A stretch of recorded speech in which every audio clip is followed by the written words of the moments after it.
really good sessions today. And I think the one thing about my session is I'm going to change it up.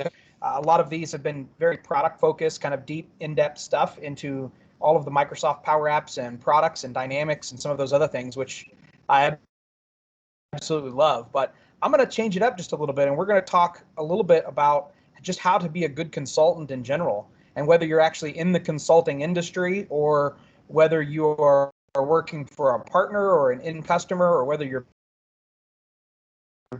we're all consultants in some way, really kind of guiding people to the right technology and the right solution.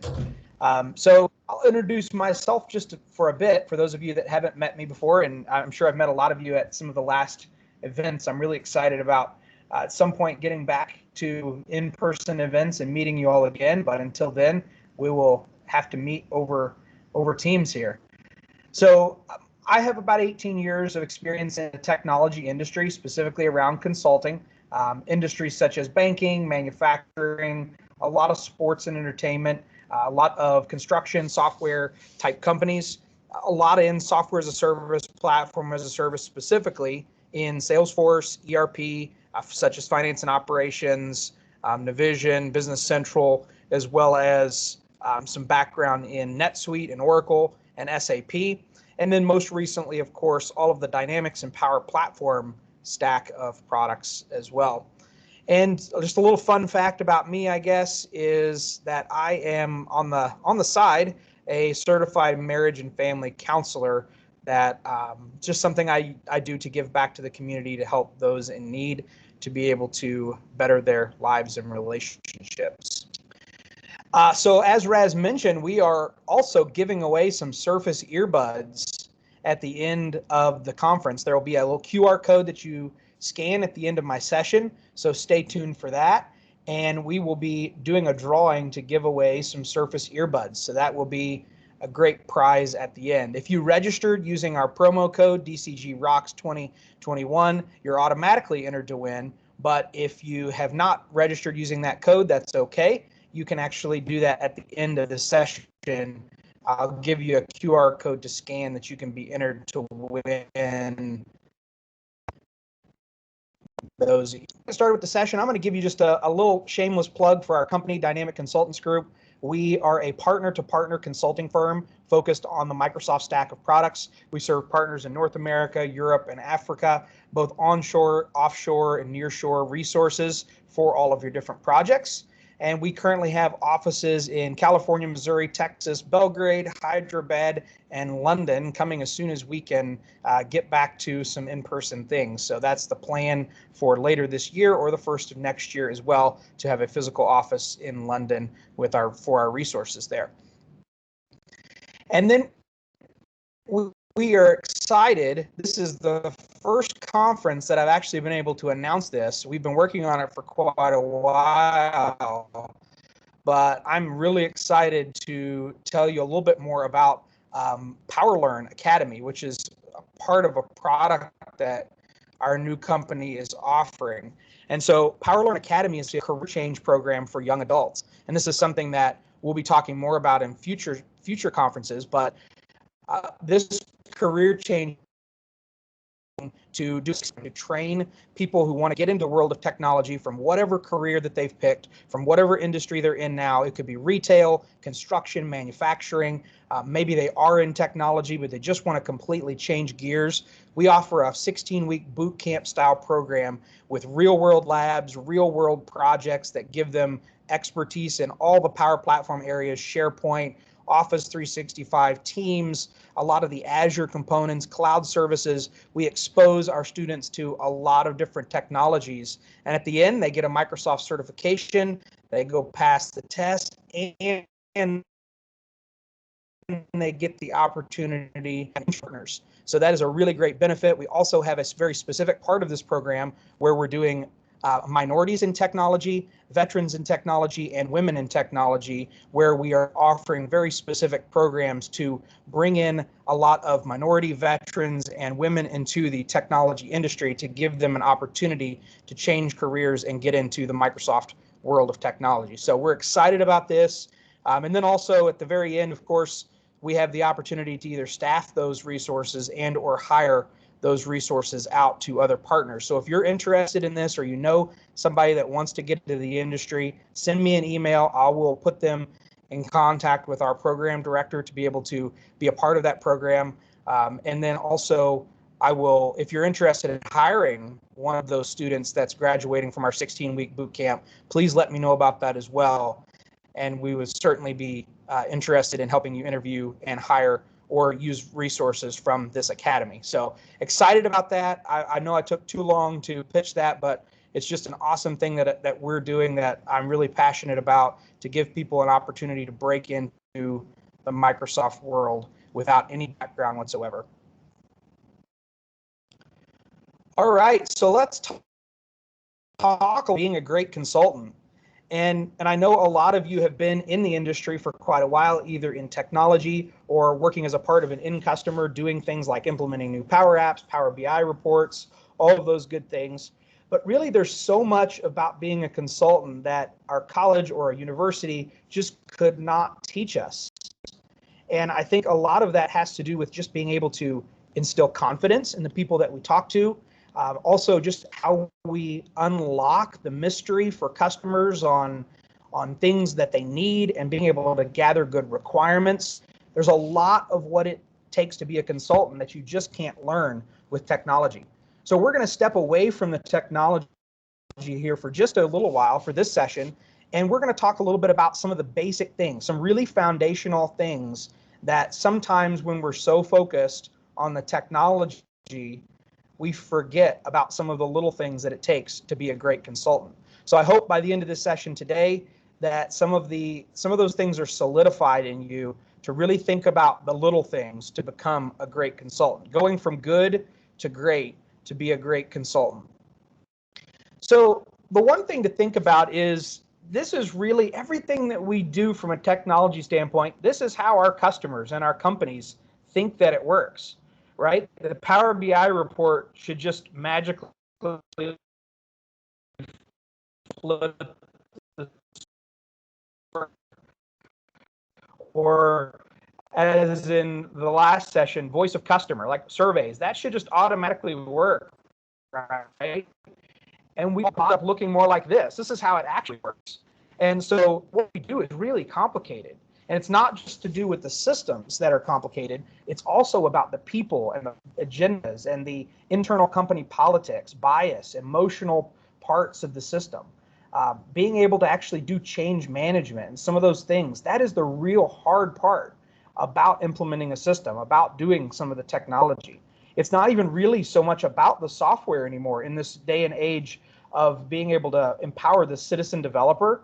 So much of what we do is not so much about technology, and it's more about being able to gather good requirements, ask good questions, build good relationships, and then leverage technology to solve those problems. So how do we combat that part of the complexity? What are some of the things that we can do to help convey exactly what we want to do as a part of a project? Well, I want to break it down into 5 points, and we'll talk about these in detail in each one of the slides. But first, it's all about building good relationships. If you don't have a good relationship with people, then they won't trust you to offer the right solution. And they'll tend to give you a little bit more grace if they do have a good relationship with them. So you can learn new things. We all know that the technology is changing so fast that sometimes it's really hard for us to get in touch with it, to be able to keep up with all of the different changes. So having good relationships is the foundation of everything. Second, we need to be able to really gather and understand requirements really well. So much of what we do is all about being able to ask good questions and being able to pull out the requirements where maybe our customers or our end users don't really know what it is that they need or want. So being able to gather and understand requirements is key to what it is that we do. And then, of course, just overall communication. We have to have good communication, whether it's email, phone, whether it's in person, whatever the way that we're communicating is, we've got to have good foundations. And a lot of what we do now is text message, right? Or Teams messages even. And so the way that we communicate with our customers is changing, and we have to make sure we adapt to still have good communication that builds good relationships. And then some of that communication always ends up being difficult conversations. What do we do whenever a project isn't going well, or a go live isn't going well, or maybe a user training isn't going well? How do we have those difficult conversations and still keep good relationships with our customers? I'll talk a little bit about that. And then what do we do with the technology part of it? How do we leverage technology to solve 1, 2, 3, and 4 on this list? We'll talk about some of that as well. So let's talk about relationships. This is probably the most important part of what it is that we do as consultants, as technologists, as citizen developers, is all about trying to be able to build those relationships with the people that we're working with every day. Not just our colleagues, but also the end users of the system, or our vendors, or our partners that we work with. It all has to do with good relationships. So first and foremost in building good relationships, don't just do the work. Don't just build the Power BI report. Don't just build the new Canvas app. Take time to build a relationship first, and then work on the technology second. There was a study done in 1998 by a firm called Simons and Levin, and this was basically an experiment where researchers set up a fake convenience store where someone could go in and they could purchase some snacks or drinks or whatever that they needed, and they could then turn around and walk out. Well, in this convenience store, they had set this up to be an experiment. So as someone began interacting with the cashier to be able to, so they would hand them their money or swipe their card. As a part of that transaction, the person working behind the counter would actually walk into a back room, or they would duck down under the counter, and a completely different person would pop up. So that different person halfway through the transaction would just continue on the transaction as if nothing ever changed. And then when the person left the convenience store, they would ask them, did you notice that the person behind the desk actually changed halfway through the transaction? And it's crazy because something like 60% of the people never even noticed that the person behind the counter actually changed.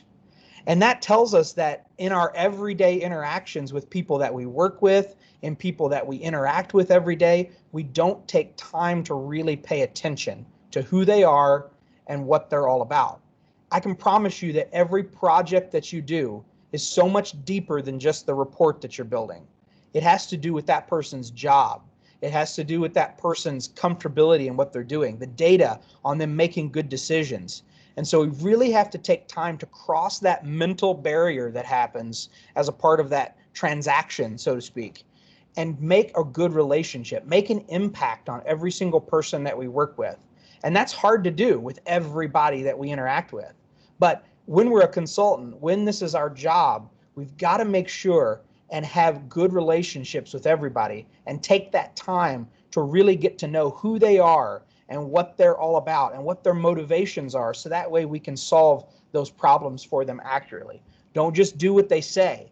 Take time and attention for those limited resources that you have to really set expectations and make sure that you're getting past the requirement and into the relationship.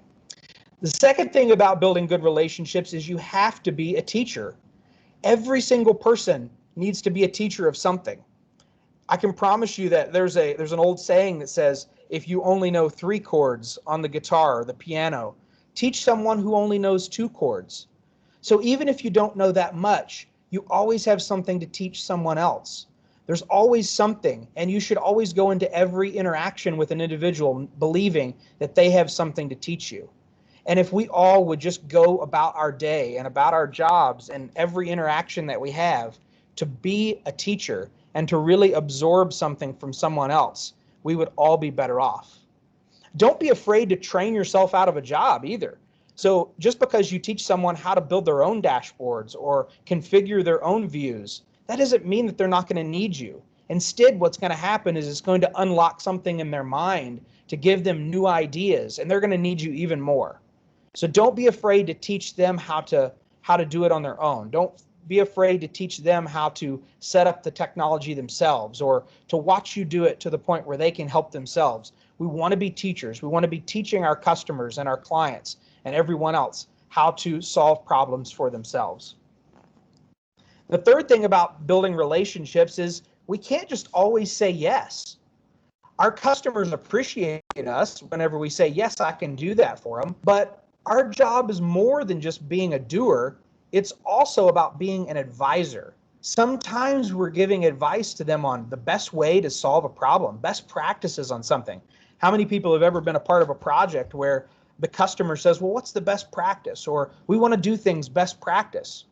Well, that's code word for we want you to tell us and advise us on how to do something. We don't want you to just solve the problem for us. We want to know more. So don't just say yes. Don't just want it out of the box. We've heard that so many times, right? I want the integration the way it works out of the box, or I want that Power App the way it is out of the box. Well, that's never true.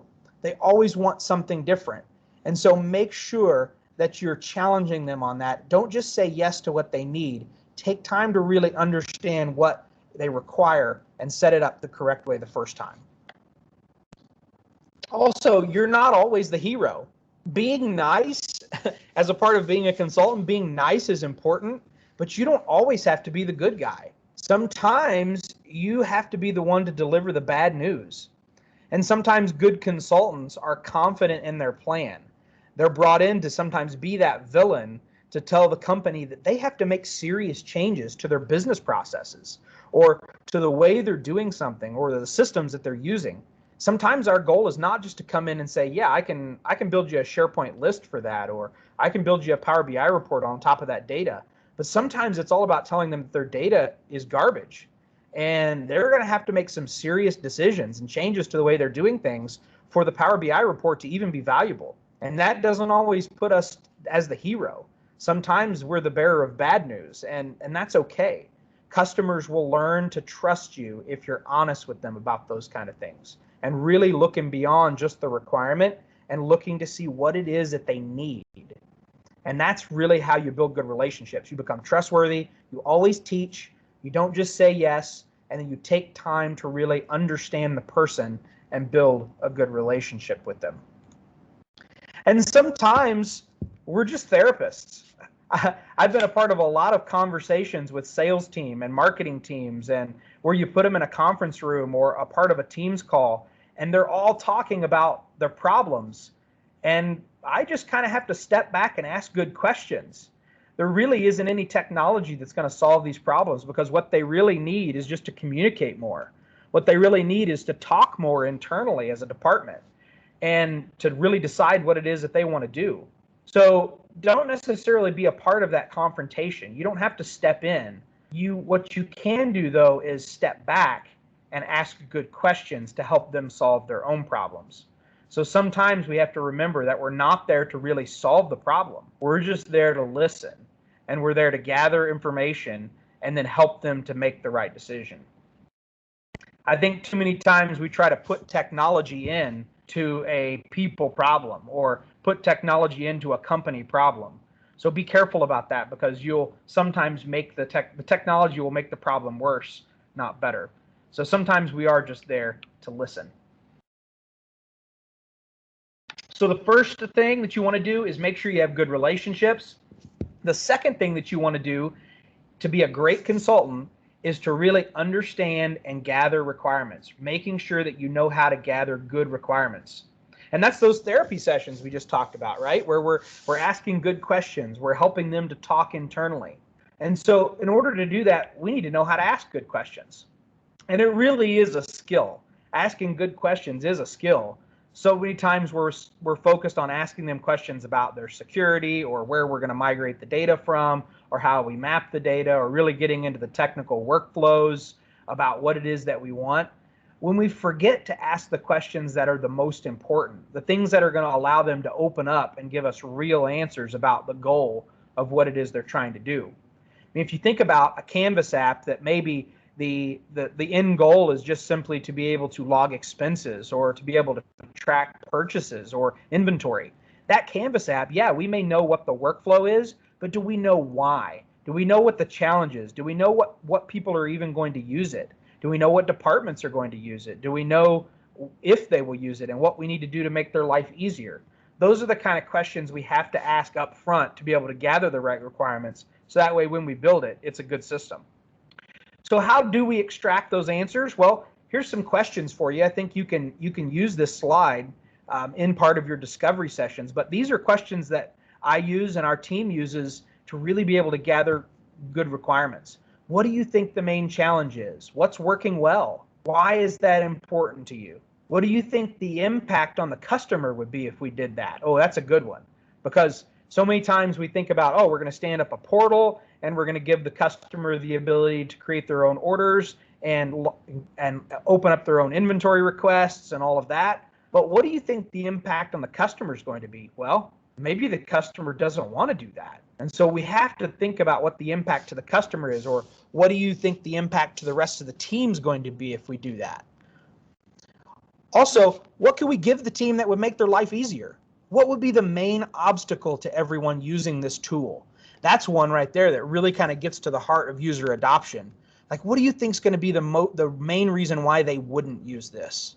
That's a good question to ask as a part of your requirements gathering sessions, to really get to the bottom of what it is that is driving the reason for the technology change. And how do you think this is going to be received by the teams? I mean, are people going to use it?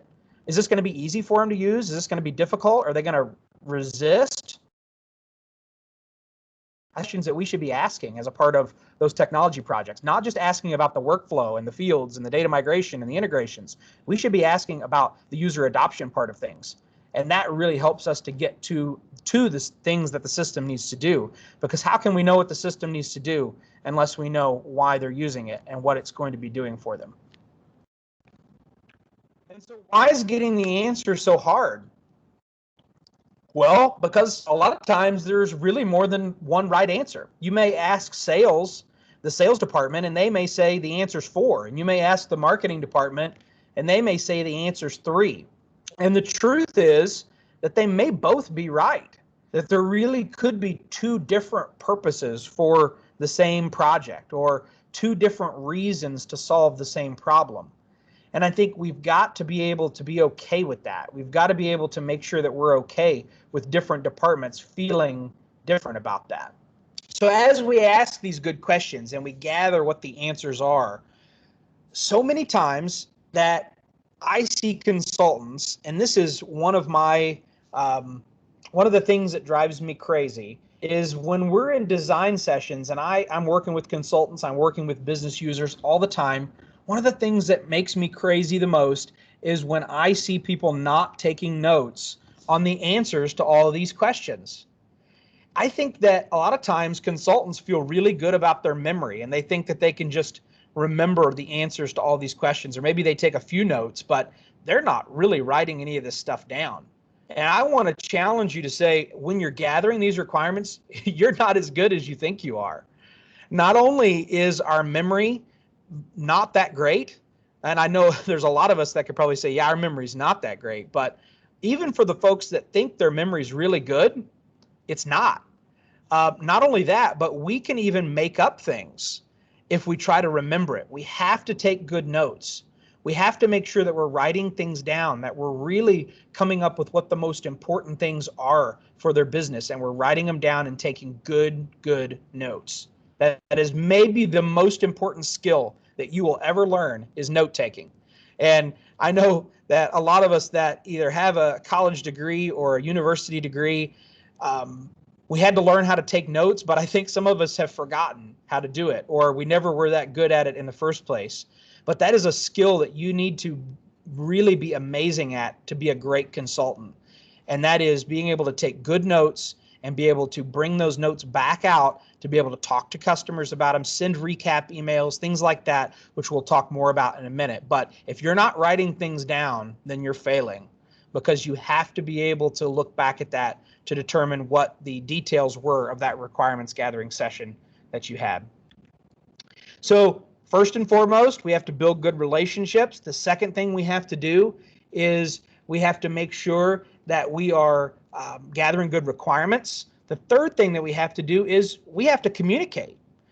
This is not just all about requirements gathering or being able to have a good Teams meeting or a good Zoom meeting, whatever the case is. This is all about just being able to communicate in general. And so I know that this is something that we use internally that I try to coach all of our consultants on. And this is something that we talk about to all of our PowerLearn students as well, is whenever you are introducing yourself, whether that is as a part of a presentation like I'm doing today, or whether that is something that you're just getting on a quick Teams call to talk to someone about, a meeting that you're having, or an in-person meeting with a client. Whatever it is, try to always follow AIDIT. And so AIDIT stands for announce, introduce, duration, expectations, and thank you. So that's all about, like, I'll just give you an example. So, hi everybody, my name is Dustin. I'm a managing partner and senior solution architect with Dynamic Consultants Group. We're going to have about an hour here where we talk to you as a part of this presentation today. I hope that you can get some foundational items that will help you with your communication. Thank you so much for joining. You see how I did that? You kind of tick off all of those items, and that gives you a list to be a good habit to get into. And those are always really great things to set expectations for a meeting that you're going to have. So I would encourage everybody just to get in the habit of using this AIDIT as a part of all of your communications. And when we're teaching our PowerLearn students, we actually go through and practice this. So we practice making sure as a part of every presentation we give, as a part of every demo we give, that we are announcing, introducing, setting the duration, the expectation, and then thanking them for attending. So just something that we do internally and something that we try to coach our team members on. Hopefully that helps you as well to be able to be a great consultant. I think sometimes it's the little things that make the difference between a good consultant and a great one. This is another one of those that I'm sure all of you know, but sometimes it's just all about remembering or being able to remember the things that you should do. You know, please and thank you. Making sure that you're saying that as a part of your conversations with your clients and your end users. Sometimes we get so involved in the technology that we forget the little things, like just saying please and thank you and introducing others as a part of a meeting. I don't know how many times I've been on a Teams meeting with 4 or 5 participants that I can see they're on the call, and I don't have a clue who they are. I've never met any of them before. So being able to actually introduce others on that call. So if you're on the meeting and you have someone with you who you know the group maybe has never met before, take the time to introduce them. Take the time to make sure that everyone on the call knows everyone. That's something that great consultants do. And I know in the days of COVID, we don't shake hands, maybe the fist bump or the elbow bump or the virtual wave in Teams, but there is something about, and I don't want to get too far into this, but there's something about the actual skin-to-skin contact with another human that actually creates a trusting relationship. So when you shake someone's hand, when you give a fist bump, and I know that I've been a part of some conferences where, and even some cultures where it's all about hugs or being able to give other cultural appropriate ways of introducing. Those kinds of things are great. And we don't want to lose that as a society. We want to make sure that we are following those things and keeping that part of ourselves intact as a part of a professional relationship. So whatever's appropriate for the situation you're in, just make sure you're doing those little things. Also, don't interrupt. Great consultants don't interrupt. Even if you have someone who has a tendency to talk a lot on a call or to just kind of ramble on about a topic, I would say that there are some ways that you can stop those conversations without interrupting them. One of the techniques that I like to do is I like to summarize. So I may actually summarize for them. So instead of interrupting, I may say, well, let me summarize. So what you're saying is 3 different things here. You need to be able to create a lead. You want to be able to qualify it to an opportunity, and you want to be able to track activities on your account. Did I get that right? And sometimes that will stop someone who is talking a lot from just continuing on. So doing that summary is a way of closing out a conversation nicely. And so being able to do some of those things will really help you become a great.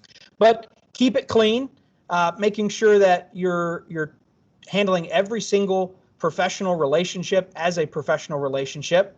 Sometimes we work so closely with our customers and vendors and partners that we feel more comfortable than we should. And so we need to remember that everyone that we work with, we are in a professional relationship where they're not just our buddies at the pub. They're not just some of the friends that we're hanging out with in school. We are working together, and we want to make sure that we do keep clean conversation, making sure that we avoid the big two. So if anyone doesn't know what the big two is, that's the religion and politics.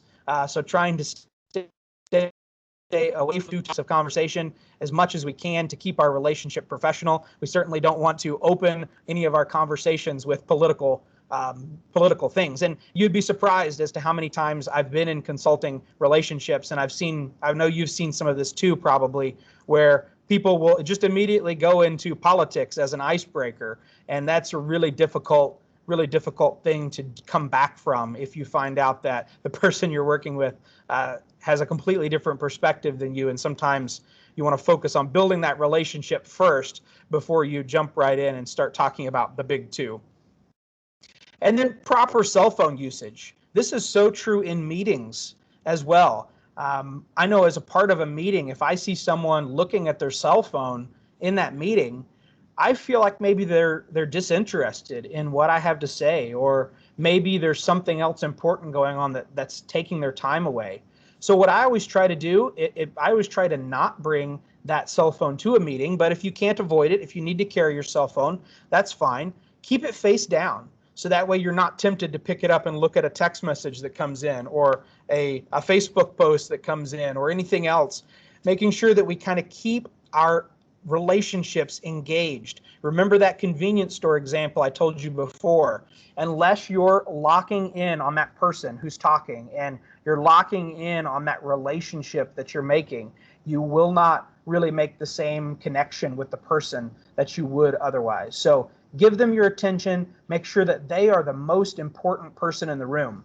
And that's the genuine interest. I'm sure everyone's met someone who kind of falls into this category. You've probably met someone that's really good at this, but show genuine interest in everything that a person has to say, whether that's they're talking about their needs, or whether they're talking about a system or a problem that they're having. Don't dismiss that. Make sure that you are really showing genuine interest in everything that person has to say. And that's just really all about foundational professional relationship and communication, making sure that the person we're talking to is the most important person in the room. So let's talk about email. So email is one of those things that I feel like sometimes we get a little too casual about, and text messaging even further, that we get a little too casual about with our customers and vendors. And I can promise you that the great consultants, they don't. Every single email should have a subject, intro, a body, and a closing. And what that means is that don't send an email that doesn't have a subject in the subject line. Make sure you're introducing yourself in the email. If you have anyone on the email that doesn't know who you are or you haven't worked with in the past, make sure every single email has a body, which is all the details you want to talk about, and then make sure that you're closing out the email in some other way. There's something that we like to use called the compliment sandwich. And that is, you say something good to open the email, you then say everything you need to say, and then you end by saying something good as well. And that could look something like, hey, Michael, thank you so much for your time talking with me and Jessica today. We really appreciate all of your time and attention to this project. We know it's going to be awesome, and I hope you have a great weekend. You know, those kind of opening and closing part of your emails really make the difference in establishing that good relationship. Even though you're never speaking to the person, you're still via email kind of giving that opening, closing remarks, and that really, really helps in communication. And this may seem silly, but spell check. You know, making sure that you're using spell check, and even more so Grammarly.com to check your grammar. So if you have not downloaded Grammarly.com, I would highly encourage you to do it. It's an add-in that can be installed on your phone or your browser. It also works inside of Outlook. It works really, really well for being able to not just spell check, but it tells you about your tone of your email. Are you too harsh? Are you too professional? Did you miss a comma? All of those type grammar things. And especially if the language you're communicating in is not your native language, it becomes even more important to make sure that those things are right, because it brings credibility to you and what you're saying if you do those things correctly. And I know I'm not the best. I can't spell very well. I also have grammar things that I get sloppy about. And so I want to make sure that I have a second set of eyes, and Grammarly is a great second set of eyes to be able to check over my things before I send them out to a client. So that may seem excessive to everybody to kind of do that on every single email, but I can promise you it will be the difference between good communication and great communication when it comes to working with your customers. So let's talk a little bit about phone calls and conference calls. How do we communicate effectively on those? What are some of the things that we should do? Well, from a phone call perspective, always answer appropriately. It's awful easy to get in the habit of answering our cell phone, or is just hello or hi or yo or whatever type of greeting you want to give. But make sure you're answering professionally. Hello, this is Dustin, or hi, this is so-and-so. That sort of thing will really help to take your professionalism to the next level. Also, leave a message. If you make a phone call and you get a voicemail or an answering machine, make sure that you're leaving a message. And so much of the time now, we just hang up and then send a text, or we just don't leave a message at all. We see, oh, well, they'll see that I called and call me back. But from a professional standpoint, a message is very important because it tells the person you're talking to about the urgency of the request. So if it's something that you are just wanting to confirm a meeting time, or you're wanting to set something up, it tells them whether or not they need to call you back, or whether they can send you a text message or respond to your email.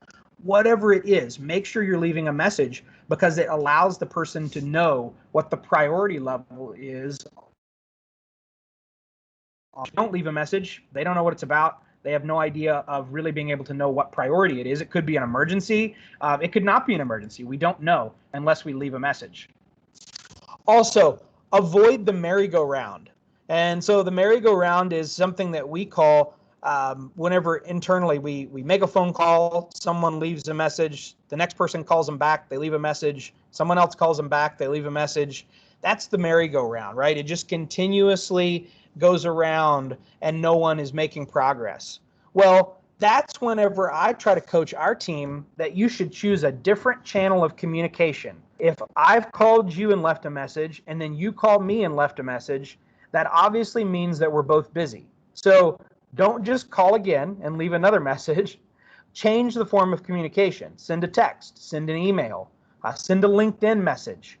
Whatever it is, change the merry-go-round to make sure that you're not just doing the same thing over and over and over again, because that can get very old for the person who you're trying to communicate with. So avoid that. Change your method of communication to try to make progress with that. And then also stop the email, make the call. This is really especially true for whenever things are starting to get into conflict. So let's say you have a situation with a customer or one of your users or inside of your company where things are starting to get out of hand in an email. Someone is upset, or they're really starting to get frustrated by a communication. That's when you should have the very first request of, I'm going to stop emailing right now, and we're going to either schedule a call, we're going to get on the phone, we're going to do something different. So many times you can solve conflict by simply being face-to-face or on a Teams meeting, something like that, with the customer or with the end users, rather than just simply continuing to email back and forth. And I can promise you that tone in an email is really, really difficult to interpret. Sometimes you don't know whether a person's upset in an email, but if you get on a call with them, you could realize, oh, they're not upset at all. They're just really frustrated today, or maybe they're not feeling well today. You can tell that when you're on the call because maybe they're not feeling well. So that changes your perspective whenever you're going back and forth with emails. So if you're going back and forth, stop the emails, make the phone call. And then on a conference call or a Teams meeting or a Zoom meeting or whatever it is that you're doing, make sure your mute and unmute works well. The great thing is the space bar works really well. You can also in your settings, you can change what the key is. So if you want to have a different key that does the mute and unmute on any of those platforms, you can do that very easily. Just make sure that you're quick with the mute and unmute. Try not to have any dead air. That's the difference between a good consultant and a great consultant. Also, ask and say who is talking. So a lot of times on a call, you may see someone or hear someone talking and you don't really remember who they are or what type of role they play in the company. So it's good to just introduce yourself. If you're talking for the first time in the call, introduce yourself real quick. Make sure that they know who is talking. And then try to use video when reasonable. Obviously, there's times when it doesn't work, like mine today, where I'm having some bandwidth struggles, and it's either hear me or see me. So in those instances, I certainly understand when video is not possible, or if you're working from home and it just doesn't work out, that's fine as well. But anytime we can, we should try to use video when reasonable to make that connection with our customers. This is all about communication and relationships. This is not just about getting the job done. I'm talking about what's the difference between a good consultant and a great consultant. And the great consultants are really, really professional about the way that they do phone calls, conference calls, emails, and in-person communication. All right, so let's talk about difficult conversations. These happen, whether we know it or not, and sometimes, especially a lot of consultants that have not been in the industry for a really long time, we have to coach them on this. But a difficult conversation is going to happen in every single project, in every single work stream that you're working on. You're going to have a point in time when the conversation is either about budget or timeline, something is off track. Maybe requirements are getting misinterpreted. The sprint demo that you did just didn't turn out very well. Now you're doing a retrospective or you're having a recap meeting and things are getting kind of challenging and difficult. So what do we do? What do the great consultants do when conversations turn difficult? Well, I've got this flow chart here, and I hope that this will help you in the future to be able to go back and look at this, to be able to walk through some of these things, and hopefully this will become second nature to you. So first and foremost is recognizing when the tone of the conversation has changed. So you need to know when you're in a difficult conversation. And I think a lot of times we don't realize we're in a difficult conversation until halfway through and everybody's frustrated. But understand when the tone changes, when you start talking about budget, when you start talking about things being off track, when user stories are not being done on time, that's when you start to recognize that this is a potential difficult conversation, and recognize that when the tone has changed. The first thing that you do when you realize you're in a difficult conversation is find a way in the conversation to remind the team that we're on the same side, that we are working to create value together. We both want this Power BI dashboard awesome for you guys, or we both want to make sure that this Canvas app works really well for all of your users. Remind them that we're all working together, whether it's an internal client, an external client, a vendor, a partner, doesn't matter. Remind them that we're on the same side, because that will help those difficult conversations to go better. And then the next thing you should do is always try to put yourself in the other person's position. Try to see things from their perspective. Let them know that we're working together to find the answer. And I understand why you're frustrated. I understand why this is not working out for you. I understand why you're frustrated that the budget is going over, or we're out of budget for a certain task.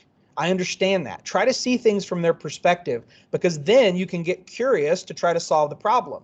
You don't necessarily have to solve it the same way. Maybe you make a decision to delay a part of a project, or maybe you make a decision to split a task into 3 parts and only accomplish the first and second part. Only if you understand and see things from their perspective can you really start to get curious to solve what the problem actually is. And then you need to make sure and own your part. Make sure that you take ownership of what it is that you could have done better. Make sure that you're raising your hand to say, look, I realize I could have took better notes in that meeting. I think I missed some requirements, and I apologize for that.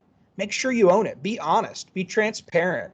You'll have a better relationship with your customer if you own your part of the challenge or the conversation, rather than trying to keep deflecting. That's what great consultants do. Also, remain objective.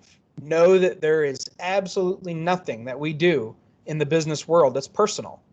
It's all about getting the job done. It's all about making the profit.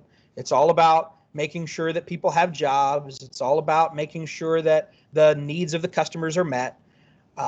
There's nothing personal in anything, so we have to remain objective about every single thing that we do. And as we begin to progress, maybe the conversation just keeps getting more difficult and where it's not getting any better. The one thing we have to remember to do is take a breath. Because sometimes a pause and a breath will help us to be able to show compassion and know that we are on the same page and try to remind the team about it. So don't get frustrated. Make sure that you're taking a deep breath. Work on your breathing exercises. Make sure that you are thinking clearly and start again. The other thing that you can do is really try to validate their concerns. Tell them that you understand. I understand that you don't have any budget left and that you're going to have to go to the board to get more budget approved. You're going to have to go to finance and get more budget approved. I really do understand that. Let's try to find a way that you don't have to do that. So the second to the last one there, no, slow, no. This is my favorite. And the reason why is because if the answer is no, then just say that. There's no reason why you should slow no. And the slow no is, well, I'm not sure if we're going to give that credit. I'll have to get with the finance department and find out if they're going to give you a credit and give you any money back. If you know the answer to that question is no, then just say it. Say, look, I know the finance department is just not going to work on a credit. So maybe let's figure out a way that we could maybe take some hours off your next project, or that we can do this extra piece at no charge. Finance is not going to give you your money back. So if you know the answer is no, don't drag it out. Just say that and then work together to find the solution. But you're not going to create a better conversation if you have to come back later and tell them no. So make sure if the answer is no that you just say it. Don't drag it out. Also, at the very end of a difficult conversation, it's okay if we end up not actually having a full solution to the problem. There's so many times when a difficult conversation ends and we just don't have the right answer. We don't know how to solve the problem. You have to know when to walk away. And sometimes that just means, you know what? Let us take this information. We're going to go back. We're going to talk about it as a team. Let's schedule another meeting for Monday, and we'll get back on the phone and talk about it after we've had a chance to talk internally. Something like that, where you walk away, you can escalate internally without making the problem worse by just staying on the phone and continuing to talk about it over and over and over again. You got to know when to walk away, escalate, and then come back and have another conversation later. Because so many times after emotions are high, if you just walk away, you come back and you have another conversation, it's amazing how the tone has changed. And now people are more receptive, they're more understanding. Maybe they're having a better day than they did the day before. Maybe you do it after lunch, after they've had a chance to eat something and they feel better. There's so many different factors. We're taking a break, walking away, coming back, trying to solve the problem a different time and a different place can be very beneficial to solving difficult conversations. That's what great consultants do. And also leverage technology. So there are some ways to build good relationships, document good requirements, make sure you're communicating effectively, all of that. There's some ways to leverage technology to do some of that. In the take good notes part of things, use OneNote. Microsoft OneNote is amazing. I live by that. You can do recordings in there. You can even go back and see the specific section where a recording happened and what notes you were taking during that part of the meeting. It's just an amazing way. You can download the transcript from a Teams meeting. There's just a lot of really good way to take good notes. Also, send follow-up emails on your meeting. So make sure that you're taking those notes and then making communication out of them, so that way you can send a follow-up to the meeting to let them know what you've documented and what was communicated.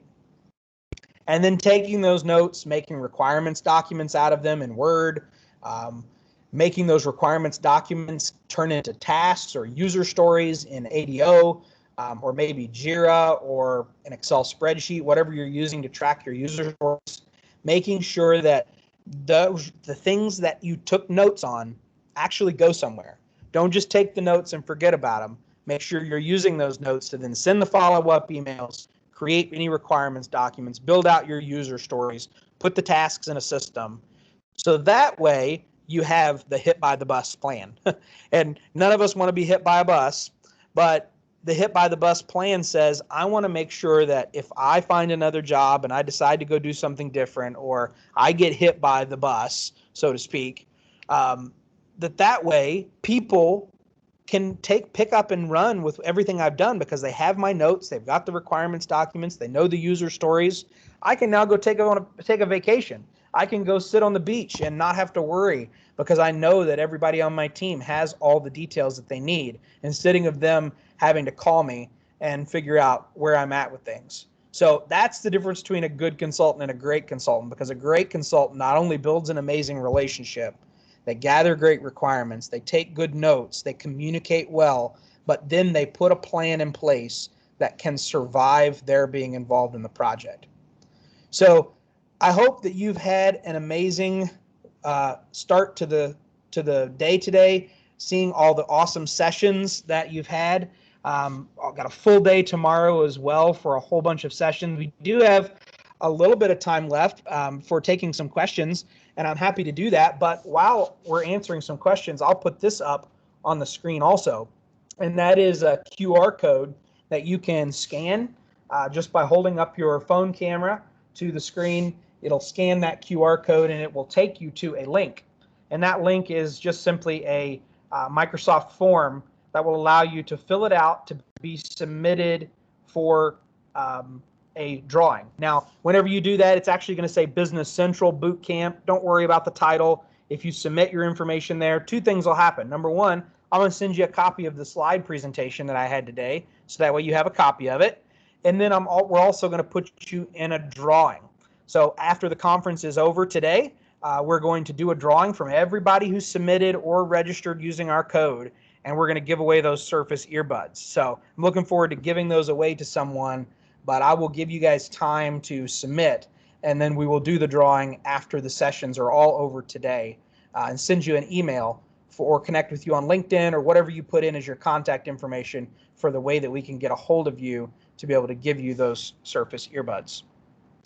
So let me switch. I'm going to go back over here to my Teams meeting real quick, so that way I can see if there are any questions in the chat, because I would love to answer some of these for us. So yeah, I seen Mohammed, you had asked about sharing the slides. So if you just want to scan that QR code, that will give me your contact information, and I will absolutely send you a copy of the presentation.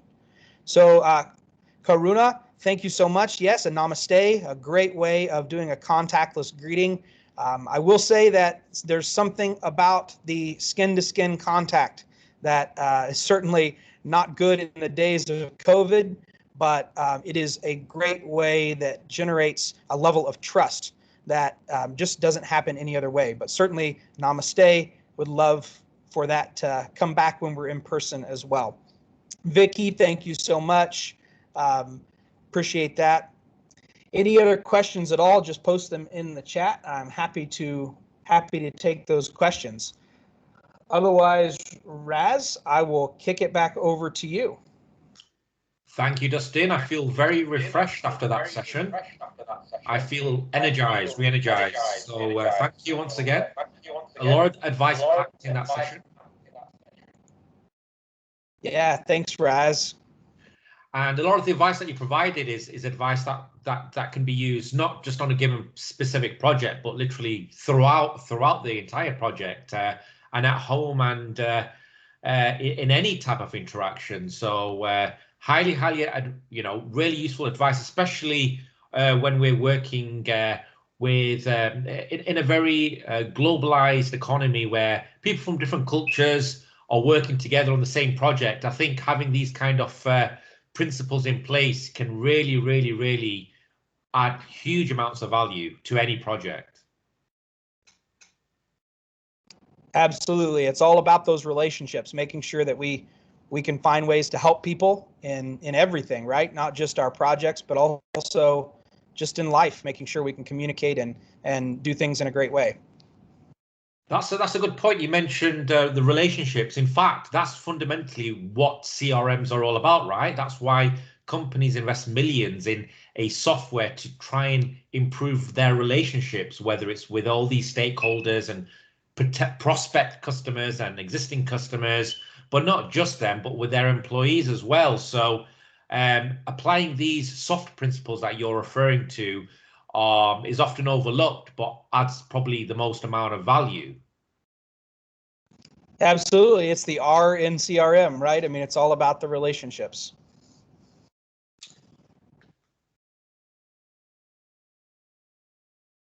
Right, we've got some few comments from Peter saying your emphasis on relationships was great. And Cheryl, huge valuable information and advice there. Thank you, Dustin. Okay, yeah, so we're getting lots of feedback here from that session on becoming a great consultant. So we're still waiting for people to complete the survey. If you make sure you just take a snap of that barcode. I know that there's already 5 winners already from the DCG Rocks 2021 promo code. I think there's already 5 listed who are winners of the books that have been announced. Yeah. So those 3 books are Welly, who is the product manager for customer voice for Microsoft, and as well as Mahendra's book for implementing customer engagement, and the final book for Robert Hoodshell, which is project operations, and proceeds for the voice customer voice book will go to the Alzheimer's Association. So I will share the information about those books once again in the chat window for those that are interested, but we have 5 winners already for those books. There we are. If you're interested in those books, the information now is shared. I'm sure Dustin and his team will be contacting the winners very shortly by next week, informing them of their winnings. Okay, well, we've only got 5 minutes left, Dustin. Did you have any announcements to make? No, I just want to say thank you again for everybody who attended, and also just everyone who's supporting a lot of these groups. It's been great to see the attendance from both a sponsor standpoint, but also just a community standpoint. Seeing everyone engaged is an amazing thing, Raz. I know you feel the same way. Oh, thank you, Dustin. Yes, definitely. It definitely it feels like we're all like an international family, you know, and it's really great that no one suffers in silence. Anyone who has a problem on a project or is free to ask, and we're all here to share our knowledge and our information and our experiences. And I once again thank you for supporting these events, being a sponsor as well, and in doing great sessions. And we look forward to the next one. So Thank you all. So just that's the barcode there. We'll leave it on for another few minutes before the next session. And Raz, the one last thing I'll say is that with the new launching of that Power Learn Academy, if you have someone who you think would benefit, either someone in your personal network or professional network that wants to get into the Microsoft world, definitely point them to that academy. The powerlearn.academy is the website where they can apply for the program. And there's a few spots left open for the fall semester, but we are going to be launching a lot more content there to be able to help people do career changes in general. And I'm really excited about that, to be able to build a whole bunch of more citizen developers for the community. So that's powerlearn.academy, is that correct? You got it. That's right. Right. I've just shared that in the chat window below. Sounds very exciting. I can tell you right now that most of the people who attend the boot camps are exactly looking to do that. And so I'm sure many people would be interested. So there you have it, powerlearn.academy. Keep your eyes peeled and make sure you refer people who want to launch their careers as a Microsoft technology consultant. Powerlearn.academy. Fast track your career, I guess, into Microsoft. Thank you very much for sharing that again. That's great information. Okay, guys, so I think everyone has had a chance to complete that survey. Good luck with winning that prize. Excellent. So that was Dustin. For those who have not attended, had the Dustin experience, there you go. That was Dustin. It was online. It wasn't in the person. You have to see him in the person, hopefully next year, or any of the in-person events this year that are happening. Keep your eyes peeled. Okay. So 2 minutes to the next session. Before the next session begins, just need to remind everyone, sharing my screen now for you. Just bear with me before we